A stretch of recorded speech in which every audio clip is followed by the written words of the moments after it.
A continuación, lo que veríamos en ese tercer capítulo es cómo trabajar los estilos de liderazgo con los técnicos deportivos y en qué situaciones concretas sería idóneo utilizarlos. ¿Por qué? Porque muchas veces los entrenadores se enfrentan a situaciones en las que tienen que decidir la selección de los deportistas, quién juega y quién no juega, hacer determinados cambios, pedir tiempos muertos y daros solución a los deportistas para afrontar situaciones. Ahora bien, nos hemos acostumbrado culturalmente a que los técnicos deportivos y los entrenadores muchas veces adoptamos un estilo muy rígido, muy autoritario. Esto a veces está bien, pero otras veces quizás no es lo más idóneo. ¿Qué significa ser autoritario? Es decir, yo tomo decisiones sin consultar la opinión de nadie. Yo como entrenador decido, se hace lo que yo diga y punto. Pero hay otros estilos de liderazgo. Podríamos ver el estilo consultivo. ¿Qué significa ser consultivo? Dime, Juan. Preguntar, perfecto. Imaginaros también que yo soy el entrenador de la plantilla. Yo pido la opinión del resto de compañeros de mi staff, pero yo me reservo la decisión final de decidir. Pero al menos pregunto, me informo, cuento con ella. El estilo participativo democrático. Tomaríamos una decisión conjunta por votación entre todos.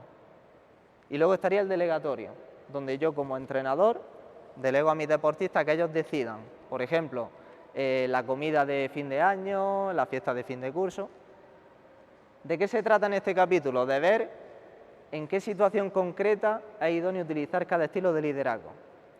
Imaginaros que Conchi tiene que tomar una decisión urgente, rápida, sobre decidir una selección de sus deportistas, un tipo de figura o preparar algo muy concreto en muy poco tiempo. Ella, como experta en materia, lo más idóneo en ese estilo de liderazgo sería un estilo autoritario, porque si es consultiva o democrática, quizás no tome una decisión de calidad. Otra de las situaciones, la complejidad del problema. Imaginaros que, por ejemplo, el equipo de fútbol sala lleva una racha de 7 partidos sin ganar, ¿no?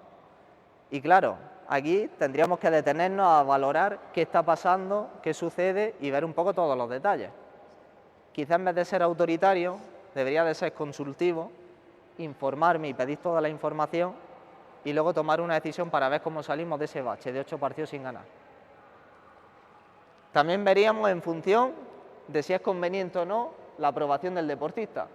Porque claro, imaginaros que yo, por ejemplo, a Fernando le propongo un objetivo de mejora como entrenador, pero yo soy autoritario. Fernando, tú tienes que hacer esto así por esto. Fernando, ¿tú crees que tu motivación por mejorar ese objetivo va a ser bueno o cómo va a ser? Ninguno, ¿no? Se lo estoy imponiendo. En cambio, si yo quiero que él dé su máximo esfuerzo, se implique para trabajar su objetivo de mejora, en este caso sería democrático o delegatorio. En este caso, lo veremos a continuación. Fernando, ¿qué te parece si trabajamos este regate nuevo, ese control orientado tuyo, que te va a dar ventaja en esta situación de juego, en esto y en esto, y te va a permitir asociarte mejor con los compañeros? Ya está decidiendo él. Trabajo su motivación, trabajo su interés inicial. Pues en este capítulo de lo que se trata básicamente es cómo combinar los estilos de liderazgo. Los técnicos deportivos y los entrenadores, que son flexibles, que aprenden a cómo combinar los estilos de liderazgo, les da una mayor probabilidad de rendimiento y sobre todo, si hablamos del deporte formativo base, de cómo contribuir a los objetivos educativos y deportivos que queremos desarrollar. De esto se trataría el capítulo 3. Ahora bien, ¿qué podríamos ver a continuación?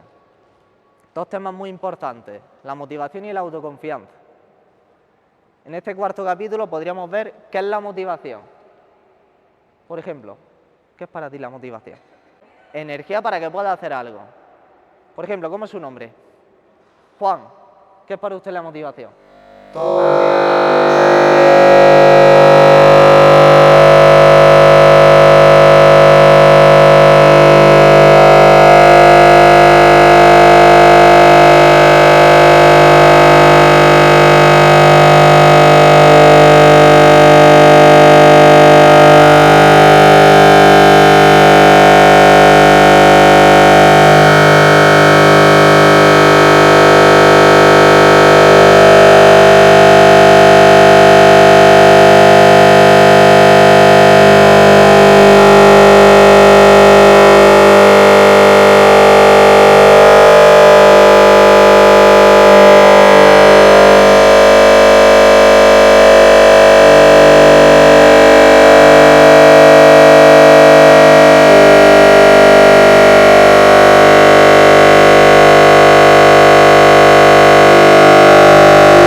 ¿vale? Su motivación sube porque le hago partícipe de la decisión.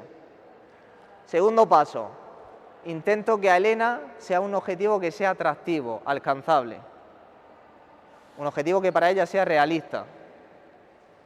Y el tercer paso sería decirle a Elena, Elena, mira, cuando empecemos a trabajar con las mazas, probablemente en los primeros minutos de la canción se te van a caer muchas veces las mazas. Pero tienes que seguir intentándolo, no rendirte y sigamos trabajando de esta manera. Yo a Elena le digo el beneficio que puede tener si trabaja en ese enfoque de maza, pero te señalo el coste de esfuerzo y de cómo va a tener muchos errores al inicio hasta que no domine la habilidad. De esta manera vamos a hacer que la motivación no solo sea alta, sino que sea estable. Porque mirad, hay muchos tipos de motivación. Una de ellas es la motivación básica. Por ejemplo, ¿cómo era tu nombre? Dani. Dani, tu motivación por empezar en el fútbol sala, ¿cuál era? Competir. Competir. Cada uno en esta sala tiene un tipo de motivación inicial por la que empezaría un objetivo. ¿Sabéis lo que sucede? Que para cuidar esa motivación inicial y que sea estable, hablaríamos de esa motivación cotidiana. Por ejemplo, la motivación de Dani por entrenar cada día y cuidar esa motivación. Aquí los entrenadores también tenemos la oportunidad de cuidar eso. ¿Sabéis lo que pasa? Que si la motivación básica y cotidiana no son estables, nuestro joven deportista o adulto se verá en una motivación de riesgo y cuando vengan momentos de dificultad, probablemente su motivación baje y abandonará. Es un poco lo que queremos conseguir, que sea alta y estable. Lo mismo que cómo orientarlo. La motivación se puede orientar de dos maneras. Se puede orientar con respecto a los resultados de otros rivales o de otros equipos, que sería la motivación centrada en el ego, o con respecto a los objetivos de mejora. Cuando vemos en la pantalla la motivación centrada en el ego no significa que sea malo, pero si no lo compensamos con la motivación centrada en la tarea, volveríamos un poco a lo de los objetivos. A la mínima de cambio nos podría hacer daño. Por ejemplo, el equipo de fútbol de los chicos, su motivación centrada en el ego sería anotar más goles que un determinado equipo, quedar entre los 3 primeros, ser el equipo menos encajado, pero su motivación centrada en la tarea sería mejorar su sistema ofensivo y defensivo, su técnica, su táctica. A nivel individual, a mí me gustaría tener la resistencia que tiene Loli. Mi motivación se centra en el ego, porque me comparo con Loli. Esto me puede ayudar siempre y cuando yo me centre en mis objetivos de mejora y que esa comparación con Loli no me haga ese daño efectivamente. Aquí estarían los equilibrios. Aquí es como se trabajaría la motivación. Lo mismo que a los técnicos deportivos y a los deportistas. Muchas veces a los entrenadores a mí me gusta preguntárselo. Hay entrenadores en los que su motivación básica es formar a sus deportistas de manera integral, otros que su motivación son los resultados deportivos, otros entrenadores que priorizan, por ejemplo, el entrenar a un equipo aquí en la provincia o en el municipio de Balanegra, para luego dar el salto a otro equipo supuestamente mejor, una ciudad más grande. O tenemos otros entrenadores que realmente están enseñando una modalidad deportiva a niños por el incentivo económico. ¿Qué motivación es la idónea? Esto es muy personal y todo es respetable. Incluso muchas veces se combina. ¿Cuál es la ideal si queremos desarrollar la formación de los deportistas jóvenes? Los que prioricen su formación. Ahora bien, esto es un poco la reflexión a los que sois entrenador y técnicos deportivos. Todo es respetable. Cada uno tiene su motivación por la cual está desempeñando un trabajo con un menor. Pero lo que se pretende en este manual es que prioricemos esto de aquí, la formación. De eso es de lo que se habla. Luego veríamos otro concepto como es la autoconfianza. Por ejemplo, ¿cómo es su nombre? La que se ha sentado al lado de Conchi. Conchi, buenas noches. Conchi, ¿qué es para usted la autoconfianza? Esto es curioso. Confiar en ti mismo. A ver, dímelo más fuerte. Tener confianza en ti mismo. Tener confianza en ti mismo. Esto va a ser curioso. Álvaro, ¿qué es para ti la autoconfianza? Perfecto, Álvaro. Álvaro dice, ser consciente de las capacidades que tienes tú mismo para afrontar una situación que quizás no sucede o cómo tener una mayor probabilidad de éxito. Eso sería autoconfianza. ¿Por qué? Porque ahora imaginaros que yo, por ejemplo, que no tengo nada de elasticidad, yo me pongo a hacer gimnasia rítmica con mi entrenadora y digo, no, yo me lo creo, yo confío en mí mismo y que cuando me digan de hacer una figura, yo puedo.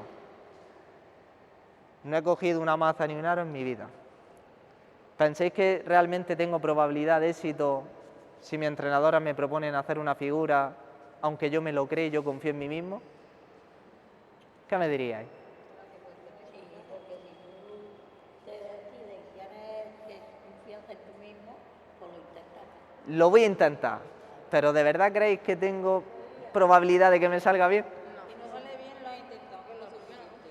Pero lo he intentado, pero tú Es qué... lo suficiente, con intentarlo es suficiente. Pero Maribel, yo me lo creo y yo le digo a Elena... No lo vas a creer. Si no te lo creyeras, no lo hacías. Si tú no te creyeras en la charla que nos está echando, no la dabas. Claro, pero Maribel, ¿tú crees que yo, que no he hecho gimnasia rítmica en mi vida, Es igual. Tú haces algo que vaya. yo lo intento? Es tu forma de pensar diferente. Falsa confianza. Imagínate, Rafa. Pues yo la tengo aumentada.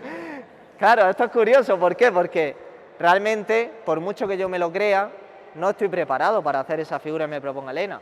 O si entreno con Rafa y yo me creo que yo voy a levantar la misma carga que él, de peso... No puedes. Pues, pero yo me lo creo. Pero tú lo intentas, ¿no? No lo puedes hacer, pero lo intentas. Sí, eso sí. Mirad, yo lo intento actitud con C, pero si yo me creo que puedo realmente coger la misma carga que Rafa, sería una falsa confianza. La autoconfianza es lo que ha dicho Álvaro, es ser consciente de tus propias virtudes y capacidades de manera objetiva y en base a eso cómo yo puedo afrontar esa situación. Un ejemplo práctico, imaginaros que yo juego a baloncesto. Yo, con mis cualidades de altura, evidentemente no puedo ir a rebotear al poste alto, no voy a coger casi ningún rebote. ¿Qué puedo hacer yo? Darle distribución de juego al equipo para generar situaciones de ventaja. Por ejemplo, en el fútbol, si yo no tengo un buen regate ni un buen disparo, si yo me creo que cogiendo el balón me voy a regatear a 3 jugadores y voy a meterle un gol por la escuadra, ¿pensáis que esto es realista o no? No. Sería muy difícil, ¿no? Pero en cambio, si lo que se me da bien es moverme sin balón, generar espacio y jugar en equipo, ¿pensáis que eso es más realista o no? Sí. Eso sería autoconfianza. Y en este manual se explica cómo es importante trabajar la autoconfianza, no solo en la esfera del deporte, sino en la esfera académica y en la esfera personal. Yo, siendo consciente de mis virtudes, ¿cómo puedo afrontar esa situación de estrés que veremos a continuación? ¿Por qué? Porque muchas veces la falsa confianza se va construyendo. Y muchas veces encontramos deportistas que tienen tendencia a sobrevalorar sus éxitos pasados o que necesitan el reconocimiento de los demás constantemente, o que se les propone objetivos y retos y lo evitan. Deportistas también que no se autocontrolan tampoco. Y en definitiva lo que estamos haciendo es construir castillos en el aire. ¿Qué sucede? Lo mismo que decía Ayuso con el tema del objetivo. Yo me creo que yo puedo, pero si a la mínima de cambio, cuando afronto la realidad y soy consciente de que no puedo, ¿qué piensas que me puede pasar? Me vengo abajo, ¿no? Me frustro, me cabreo, me decepciono. Volveríamos otra vez al puzzle, a una de las piezas iniciales. Por eso es importante trabajar con autoconfianza y no con falsa confianza. Para trabajar con autoconfianza, una de las pinceladas que se le da en este manual es darle a los deportistas situaciones que ellos perciban que controlan. Porque claro, si yo le propongo la misma tarea a nuestros jóvenes a nivel técnico-táctico en el fútbol sala que a los adultos, ¿pensáis que ellos van a estar preparados para afrontar la misma situación que un adulto? No. Se van a sentir indefensos, lo cual va a hacer que su nivel de estrés sea altísimo. Lo que ha dicho Maribel, se van proponiendo pequeños pasos progresivos que ellos perciban que dominan, que controlan, para ir construyendo su autoconfianza. Ese sería uno de los pasos. Y se explicarían un poco esas estrategias. Un pequeño detalle, ¿cómo trabajar autoconfianza? Conchi, nosotros siempre decimos lo que hacemos bien y lo que hacemos mal, ¿no? ¿Sí o no? ¿Sabéis lo que pasa? Que podemos hacer 10 cosas bien, pero con que hagamos una mal, nos quedamos pensando, ¿no?, en lo que hacemos mal. Ese sistema es destructivo, chicos. Para trabajar la autoconfianza, yo te propongo un sistema nuevo, Conchi. ¿Qué hemos hecho bien? ¿Qué podemos mejorar? ¿Y cómo? Realmente te estoy diciendo lo mismo con otras palabras.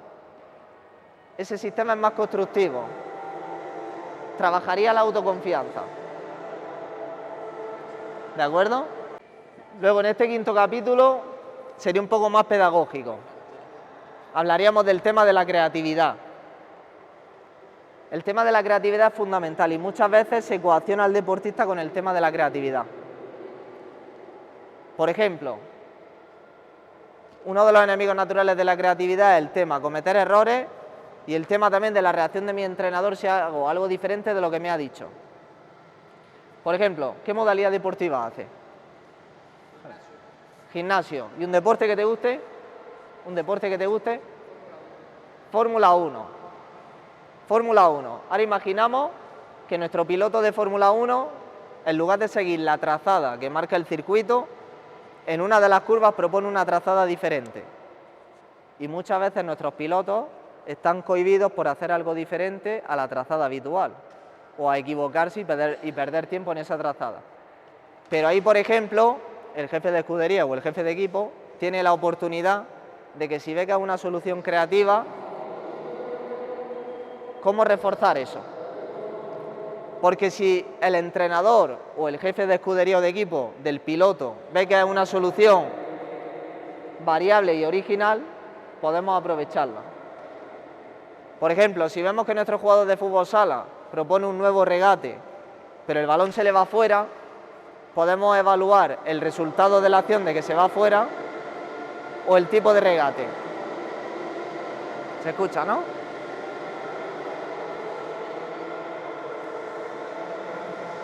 Pues esa sería un poco la idea. La competición os brinda oportunidades para afrontar determinadas situaciones de dificultad que luego se extrapola a la vida personal, o laboral o familiar. En este caso también muchas veces tenemos la famosa pregunta, ¿por qué en el entrenamiento entreno también y luego en la competición cuesta tanto dar ese nivel que puedo dar en el entrenamiento? ¿Sí o no? Muchas veces esto nos lo preguntamos. Esto hay una parte que no podemos controlar, que es que en la competición las situaciones de estrés se acentúan, es decir, se disparan, pero lo que tenemos que hacer a través del entrenamiento, dentro de lo que podemos controlar, simulando situaciones del juego, propiciando sistemas nuevos, preparación, es intentar llegar lo más preparado para que nuestro rendimiento en la competición sea el idóneo o el máximo dentro de nuestras capacidades. Ese es nuestro objetivo. Entonces, lo que se explica aquí sería que si hablamos de la formación hay que utilizar el deporte como medio, porque aquí podríamos encontrar dos situaciones. El deporte podría ser un fin, yo priorizo el objetivo de resultado por encima de todo, me da igual que haya compañeros que no jueguen, me da igual tratar mal a un compañero mío o a una deportista mía, me da igual trabajar en equipo, protestar a los árbitros, mi fin es ganar por encima de todo. Eso realmente a corto plazo puede tener a veces un beneficio, pero realmente un camino que destruye y es un camino que no ayuda.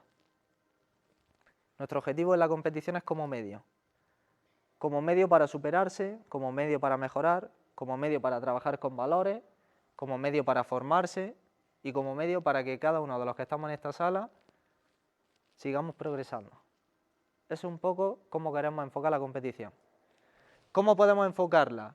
Antes hemos hablado y me ha gustado mucho cuando había hablado del tema de la expectativa y de la presión añadida. Rafa lo ha dicho. Cómo trabajar también con nuestros menores a la hora de que la competición inevitablemente tiene situaciones de presión. La presión es un tipo de manifestación del estrés con unas características muy específicas, en el que sube un poco el nivel de activación, la sudoración, la tensión y tal. Ahora, si nosotros, hablando del deporte formativo y base, le metemos más leña al fuego, por ejemplo, las familias desde la grada, los trayectos en el coche, las conversaciones en casa, no aprovechamos esas oportunidades, le estamos dando presión añadida, cargamos más la mochila. Si los técnicos deportivos y los entrenadores cargamos también esa mochila de piedra y no actuamos predicando con el ejemplo y tal, le estamos también añadiendo presión añadida, lo cual hace que su rendimiento luego dentro de la competición no sea el idóneo. Y que volveríamos un poco a ese concepto inicial del primer capítulo y en el que conforme avancen en edad llegará un momento en el que quizás se quemen y abandonen el deporte. Entonces, es fundamental que para preparar las competiciones inicialmente trabajemos cómo establecer objetivos, cómo trabajar autoconfianza y motivación y luego adentrarnos aquí. Hablaríamos de ese periodo precompetición. La competición no empieza con el pitido del árbitro ni con la señal de alarma, etc. Empieza mucho antes. Y para ello lo que se hacen son ciertas recomendaciones en que tenemos que trabajar ese famoso entrenamiento invisible. Horas de descanso, la alimentación, el sueño, todos los detalles antes de la competición son muy importantes. Aprender a que tengamos una cierta rutina y horario. Esto también ayuda al rendimiento, no solo a la formación, sino al deporte profesional y el deporte adulto. Entonces se dan una serie de situaciones. Utilizar también determinadas estrategias, como pregunta y recordatorio. Y lo que trata este manual es que la familia y los entrenadores inculquen a los jóvenes sobre cómo prepararse antes de la competición. Por ejemplo, ¿cómo era tu nombre, campeón? Maggi. Maggi. ¿Tú piensas que si el día antes de un partido yo cojo y salgo de fiesta por la noche con mis amigos, voy a estar al día siguiente preparado para rendir o no? No. No. Pero claro, si la competición no ha empezado todavía, yo el día de antes puedo hacer lo que yo quiera, ¿no? No. No debería, ¿no? No debería. No debería. ¿Lo veis? Por ejemplo, ¿cómo era tu nombre? David. David. ¿Tú piensas que si el partido a las 4 de la tarde y yo cojo y a las 3 me como un bocadillo de prisa y corriendo, voy a llegar con la digestión un poco bien hecha y bien preparado para empezar el partido a las 4? ¿No? ¿Por qué? Llegaría un poco pesado, ¿no? Muy cargado. ¿Lo veis? Pues estos son detalles que normalmente se inculcan, pero que es bueno y que ellos entiendan de que la competición empieza mucho antes y hay que prepararse. Lo mismo que luego nos encontramos con lo que son los periodos de participación activa. Esto es cuando ya estamos dentro de la competición. Situaciones que solemos encontrar aquí. Tenemos la costumbre, los entrenadores deportivos, las familias, de radiar los partidos, de tratar a nuestros deportistas como si fueran jugadores de la PlayStation, como si fueran robots. Y esto muchas veces es un error muy grande. ¿Por qué? Porque imaginaros que yo, por ejemplo, soy jugador de fútbol sala, por ejemplo, compañero vuestro. Y yo robo un balón y voy en una transición ofensiva. Tengo el balón. Y yo como jugador tengo que estar pendiente de mi posición corporal, de la posición de los rivales, de mis compañeros, si la paso o finalizo. Eso requiere también de una concentración, ¿sí o no? Pero ahora imaginaros que mis padres desde la grada me están diciendo que tire. Mis compañeros desde el banquillo me están diciendo que la pase. Mi entrenador me está chillando que empiece. Claro. Un caos. Muy bien, como diría María Angustia. ¿Qué sucede? Que eso nos resta concentración. ¿Y qué pensáis? ¿Que tengo más oportunidad de hacer una buena acción o una toma de decisión o que me equivocaré? Pues dentro de la competición tenemos que intentar que nuestros deportistas que piensen, que tomen decisiones, que se equivoquen, porque luego trabajaremos su autoconfianza para que mejoren. Pero si no los dejamos que funcionen dentro de la competición, el rendimiento no va a ser bueno. Y en los adultos también nos sucede. Entonces se dan esas pinceladas de cómo es importante trabajar el periodo dentro de la competición. Lo mismo que los periodos de pausa. Los periodos de pausa también son fundamentales para recuperar y volver a prepararse. Si yo ahora, por ejemplo, estoy en el descanso de un partido o termino una competición y tengo una muy cerca después, imaginaos que, por ejemplo, estoy con Elena, he finalizado una actuación, pero luego, acto seguido, tengo que preparar otra, rápido, quizás con otro instrumento. Si yo me quedo pensando en la actuación anterior, tanto si me va bien como si he tenido un fallo, realmente eso no me está permitiendo recuperarme y prepararme para la siguiente actuación. ¿Qué es momento? No es momento de recrearse, ni si me ha ido bien ni si me ha ido mal. Es momento de seguir concentrado en la siguiente actuación y ya cuando termine la competición reflexionaremos. De eso se trata, chicos. Y para eso los entrenadores y las familias tenemos que seguir aprovechando esas oportunidades. Todo este apartado trataría de eso. Y cómo después de la competición es fundamental recuperar después de toda esa experiencia de emocionalidad muy intensa, porque dentro de una competición deportiva hay todo tipo de emociones. ¿Cuántas emociones pensáis que tenéis dentro de un solo partido? Alegría, tristeza, enfado, cabreo, decepción, euforia. ¿Cuántas me diríais? ¿Muchas? ¿Cuántas me diríais?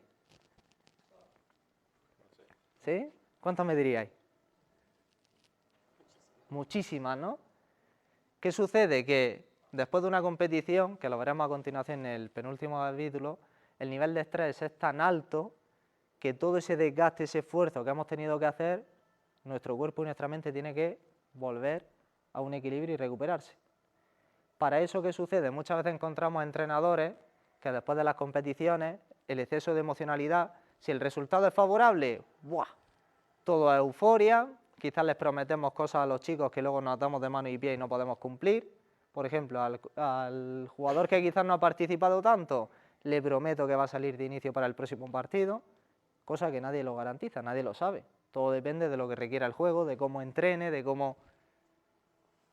¿Y qué pasa? Que si el resultado también es negativo, mi exceso de euforia me hace que mi cabreo, mi enfado y mi hostilidad lo pago con respecto a mis deportistas, o con mi ambiente o en casa. Lo cual se dan esas recomendaciones sobre cómo analizar lo que ha sucedido. Primero, buscar un momento en frío con calma. No es momento justo después de un partido, no es lo idóneo, de reflexionar qué ha sucedido. Lo ideal es encontrar un momento en el que nuestro pico de estrés baje. Lo segundo, no podemos llegar a conclusiones muy generales de cosas muy concretas. Hay que ver las cosas siendo muy meticulosos y trabajando siempre a través de la autoconfianza. Cosas que he hecho bien, cosas que podría mejorar y cómo.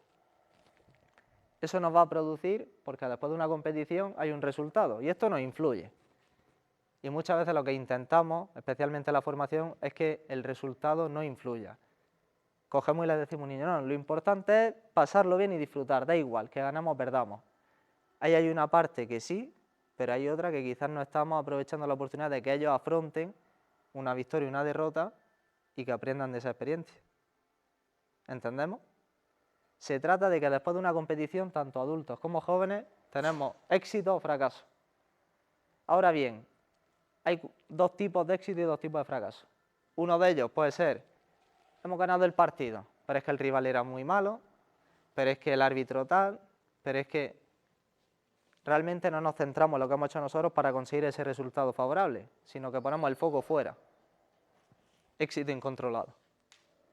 Y en cambio, si el fracaso, en este caso el resultado, es negativo, es que el rival, es que el árbitro, es que lo achacamos o lo responsabilizamos hacia afuera. ¿Qué sucede? Que cuando el éxito y el fracaso son incontrolados, nos daña. No somos objetivos, no somos constructivos, no somos autocríticos. Nosotros queremos ser que tanto si el éxito como el fracaso que sean controlados. Tratar a las dos caras de la moneda por igual. Si gano, el sistema es el mismo, por parte de un entrenador, de una familia, en el trayecto en el coche, como del propio deportista. ¿Qué he hecho bien? ¿Qué puedo mejorar y cómo? Evidentemente que nuestros chicos entiendan qué cosas han hecho bien para conseguir ese resultado favorable, pero que también hay cosas seguro que podrían haber hecho mejor pese a haber ganado. Y si perdemos, fracaso controlado, el sistema es el mismo, porque aunque hayamos tenido una derrota o no consigamos la puntuación en un baile como nos gustaría, seguro que habremos hecho cosas bien, seguro que habremos hecho cosas que podemos mejorar y lo importante es pensar el cómo. De hecho, aunque sea contradictorio, de las muchas veces situaciones que son más beneficiosas es que todos sean fracasos controlados, porque nuestra tolerancia a la frustración va a ser más alta y nos va a hacer estar más preparados para la siguiente competición. Y esto es un poco lo que se pretende. Eso nos va a hacer que seamos chicos muy competitivos, ¿no? ¿Sí o no? Sí. Muy competitivos, ¿no? Hostia, ¿por qué pone en la pantalla buenos competidores también? Nos han enseñado siempre que lo que queremos es muy competitivos, ¿sí o no? ¿Tú qué me dirías? Por ejemplo, ¿cómo era tu nombre? Antonio. Siempre queremos ser muy competitivos, ¿sí o no? ¿Alguien me sabría decir la diferencia entre ser muy competitivo o buen competidor? La educación. ¿Qué más? El respeto. Elena, pero para ti, ¿quién tendría respeto? Un buen competidor Que ser muy competitivo, ¿no? O sea, por ejemplo, el muy competitivo priorizaría la competición como un fin, ¿no? Como lo que hemos dicho antes, ¿no? Mira, esto es muy importante. ¿Por qué? Porque muchas veces lo que nos han enseñado es que queremos ser muy competitivos. Nos gusta mucho ese deportista que le pone mucha gana, mucho ímpetu y tal. Pero mirad, realmente si miramos su rendimiento, que lo veremos después, su nivel de activación está tan hiperexcitado que quizás llega tarde a un balón, se precipita y comete una falta, el árbitro pita y no se autocontrola, va y le protesta, el entrenador toma una decisión, tampoco se autocontrola y quizás tiene un gesto que no debe, prioriza ganar por encima de todo, de no ser compañero, de no ser asertivo, no tiene actitud con C. Todo eso, tanto su rendimiento como su propio progreso, le va a hacer daño. ¿Nosotros qué queremos construir? Ser buenos competidores. El buen competidor actúa con valores, intenta trabajar ese concepto de la formación integral, sabe qué hacer en cada momento, con qué intensidad, con qué ritmo, sabe tener autocontrol. Cuando vienen situaciones de dificultad sabe cómo ser perseverante y qué tiene que hacer y tener esa autoconfianza, como decía Álvaro. Esos son los buenos competidores. Eso te hace tener una mayor probabilidad de éxito controlado. Y es lo que queremos construir. Buenos competidores, buenos estudiantes y buenas personas. Queremos ese trípode. Y aquí tenemos mucha responsabilidad, familia, técnicos deportivos. De esto trataría el 6º capítulo.